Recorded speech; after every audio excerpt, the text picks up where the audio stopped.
Hi friends, ఈరోజు అయితే నేను ఏం కూర వండిన యూపీ అన్న ఏం కూర వండలేదు. ఎందుకంటే మా వారైతే ఈరోజు భోజనానికి పోయిండు. నేను కూడా పోయేది ఉండే, కానీ ఎండ వల్ల పోలేదు. కాకపోతే మన ఆడవాళ్ళం ఇట్లనే ఉంటుంది కదా, ఏం కూర వండుకున్నాడు అయితే ఉండదు.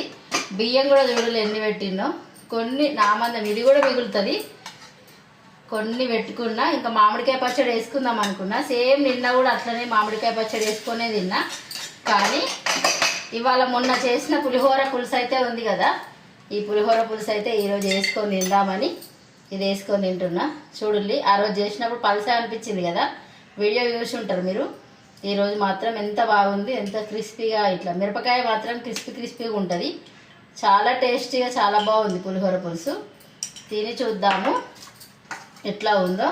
ఇంకా మీలో ఎంతమంది ఇంకా మీ హస్బెండ్స్ బయటకు వెళ్ళినప్పుడు భోజనాలకు కానీ ఎటని వెళ్ళినప్పుడు మీరు ఇట్లా ఏదో ఒకటి వేసుకొని తిందాంలే అని అనుకుంటారు. అది ఆడోళ్ళకు ఉన్న నైజమే. అది ప్రతి ఒక్కరు అట్లనే అనుకుంటారు. మా దిక్కైతే చాలా మంది అట్లా ఉంటారు. మీరు ఈ వీడియో చూస్తున్న వాళ్ళు ఎవరైనా ఇట్లా ఉంటే కామెంట్ చేయండి. ఇంకా పులిహోర పులుసు టేస్ట్ ఎలా ఉందో చూద్దాం.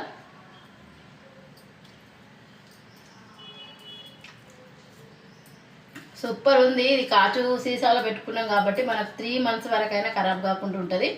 మీరు కనుక ఆ ప్రాసెస్లో చేసుకొని ట్రై చేయండి. మీ హాస్టల్లో ఉండే పిల్లలకైనా ఎక్కడికైనా టూర్ వెళ్ళినప్పుడు తీసుకెళ్ళడానికైనా బాగుంటుంది.